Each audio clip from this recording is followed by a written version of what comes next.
দুজনে হাত মিলিয়ে বেরিয়ে পড়লাম আমাদের ভালোবাসার গন্তব্য। কি করে ভগবানের নামে ভক্তিতে নেচে মগন হয়ে থাকে। বড় বড় অর্কেস্ট্রা বড় বড় বক্সে নাচি। সত্যি কথা বলতে কৃষ্ণ নামে সংকীর্তন শুনে যে এইভাবে মানে আত্মহারা হয়ে নাচা যায়, মনোমগ্ন হয়ে, সেটা ইসকনে না গেলে তোমরা বুঝতে পারবে না।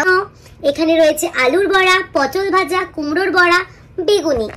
ভোগের প্রসাদ খেতে কাদের কাদের ভালো লাগে সেটাও কমেন্টে জানিও। আর তোমরা তোমাদের ভগবানকে সেবায় কি কি ভোগ দাও সেটাও জানিও।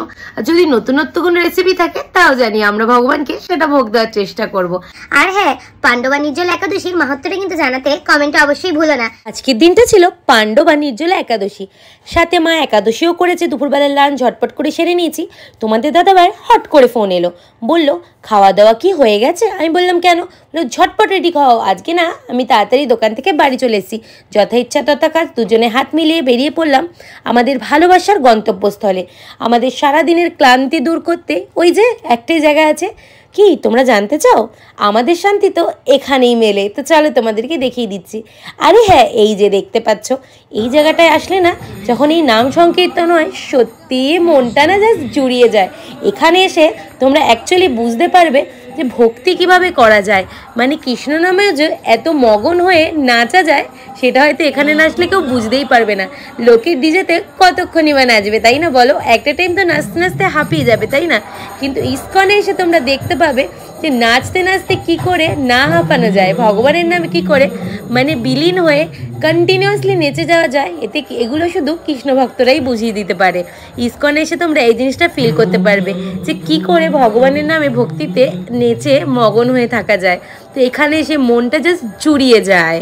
ভাবো তো, সারাদিনের ক্লান্তির শেষে যখন একটু গঙ্গার ধারে এসে তোমরা ভগবানের নাম সংকীর্তন শুনবে এবং তার নামের সংকীর্তনের সাথে সাথে মগ্ন হয়ে মেতে নাচানাচি করবে, তোমার মনে হয় তোমাদের যে কোনো ক্লান্তি বা মন খারাপ তোমাদের থাকতে পারে সব দূর হয়ে যাবে, গ্যারেন্টি বলছি। একদিন তো গিয়ে দেখো।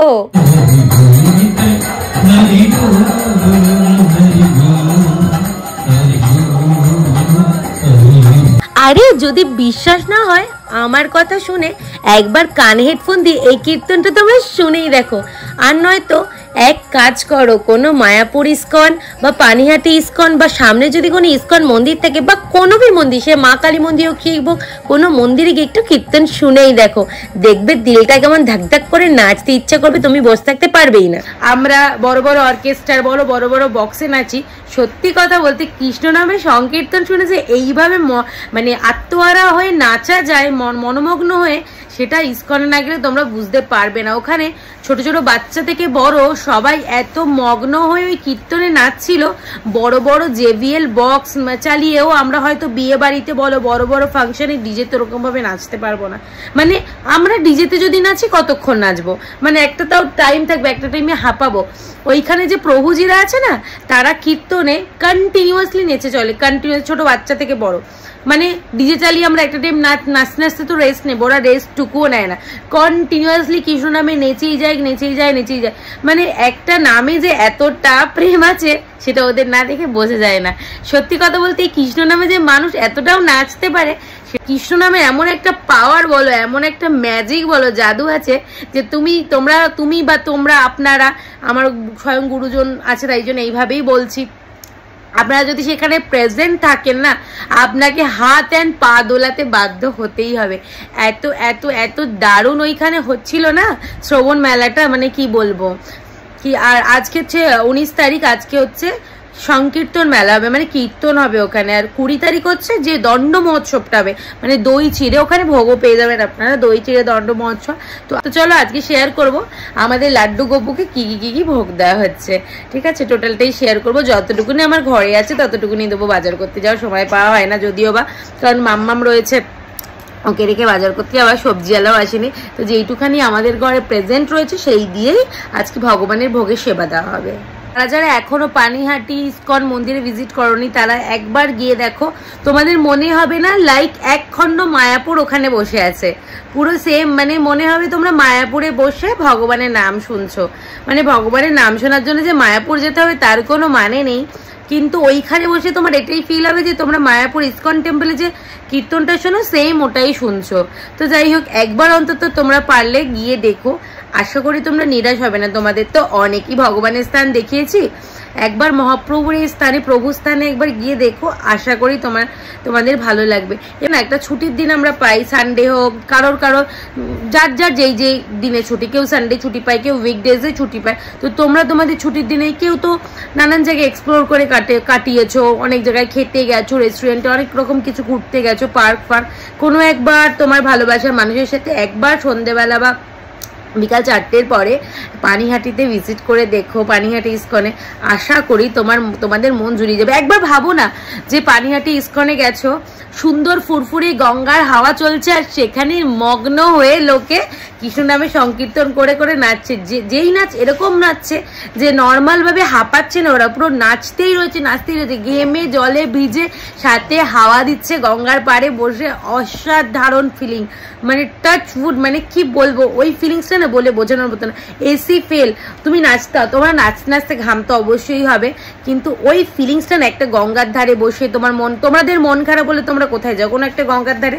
তো কোনো এক সময় কারোর যদি মন খারাপ হয়, তোমরা একবার পানিহাটি ইস্কনে গিয়ে দেখো, ওই গঙ্গার হাওয়া খেতে খেতে, নাম শুনতে শুনতে তোমাদের মনের সব দুঃখ যদি ভুলে না যাও, তাহলে বলো আমার কথা। তারপর তো গোপুসোনাকে ভোগ দেওয়ার জন্য এখানে শুক্তো রান্না হচ্ছে, আরো কি রান্না হবে সেগুলো তোমাদের সাথে অবশ্যই শেয়ার করবো। আচ্ছা, তোমাদের শুক্তো কার কার ভালো লাগে কমেন্টে কিন্তু অবশ্যই জানিও। আমার তো ভীষণ ভালো লাগে। তো কেন গোপুসোনার জন্য শুক্তো অলরেডি রান্না হয়েই গেছে, শুক্তো রান্না তো অলরেডি হয়ে গেছে। আর এগুলো দেখো সবজি কাটা আছে, এগুলো একটু হালকা করে বড়া ভাজা হবে, বেগুনি, তারপরে কুমড়োর বড়া, আলুর বড়া, আর পটলটাই শুধু ভাজা হবে। তো বন্ধুরা, দ্বাদশীতে এই দেখো আমার লাড্ডু ভাইয়ের কি সাজ সেজেছে। তো কেমন লাগছে আমার লাড্ডু ভাইকে সেজে গুজে, বলো। আর কি লুক ক্রিয়েট করা হয়েছে বলো তো? আরে হ্যাঁ, ঠিক গেস করেছো, রাখাল বালক সাজা হয়েছে। তো আমাদের গোপুসোনাকে না ডেলি নতুন এরকম লুক ক্রিয়েট করা হয়, যদিও বা এটা মাই করে, বাট ডেলি নতুন লুক ক্রিয়েট করা হয়। তো চলো তোমাদেরকে দেখিয়ে দিচ্ছি আজকে গোপুসোনা দ্বাদশীতে কি মহাপ্রসাদ সেবা নিয়েছে। চলো দেখিয়ে দিই আজকে ভগবানের সেবায় কি দেওয়া হয়েছে। গোপুসোনাকে দেওয়া হয়েছে অন্ন, এখানে রয়েছে আলুর বড়া, পটল ভাজা, কুমড়োর বড়া, বেগুনি, সাথে রয়েছে লঙ্কা, ঘি, লেবু, আর এখানে রয়েছে শুক্তো। ঠিক আছে, ডালের বড়ি দিয়ে শুক্তো রয়েছে, যেটা রান্না করলাম তোমাদের সাথে তো শেয়ারই করলাম। আর এখানে রয়েছে ভেন্ডি আলুর তরকারি, এখানে ঘরে পাতা টক দই, সাথে বাতাসা, আর সাথে জল রয়েছে। তো এগুলোই আমাদের ঘরে অ্যাভেলেবেল ছিল আজকে দ্বাদশীতে ভোগ প্রসাদ দেওয়ার জন্য। তো আমরা এগুলোই ভগবানকে সেবা দিয়েছি, এবার এটাকে আমরা গ্রহণ করব। তো তোমরা কারা কারা এরকম দ্বাদশীতে ভগবানকে ভোগ নিবেদন করে খাও, নাকি তোমরা সবসময় ভগবানকে ভোগ নিবেদন করে সেই প্রসাদটাই গ্রহণ করো? অবশ্যই জানিও। হ্যাঁ, ভোগের প্রসাদ খেতে কাদের কাদের ভালো লাগে সেটাও কমেন্টে জানিও। আর তোমরা তোমাদের ভগবানকে সেবায় কি ভোগ দাও সেটাও জানিও। আর যদি নতুনত্ব কোনো রেসিপি থাকে তাও জানিও, আমরা ভগবানকে সেটা ভোগ দেওয়ার চেষ্টা করব। আর হ্যাঁ, পাণ্ডবা নির্জল একাদশীর মাহাত্ম্যটা কিন্তু জানাতে কমেন্টে অবশ্যই ভুলো না, কারণ আমি জানি না, অনেকেই আছো যারা জানো, তো জানার কখনো শেষ নেই। তো সবাইকে শুভ দ্বাদশীর অনেক শুভেচ্ছা, ভালো থাকো, সুস্থ থাকো, রাধে রাধে, হরে কৃষ্ণ, বাই বাই।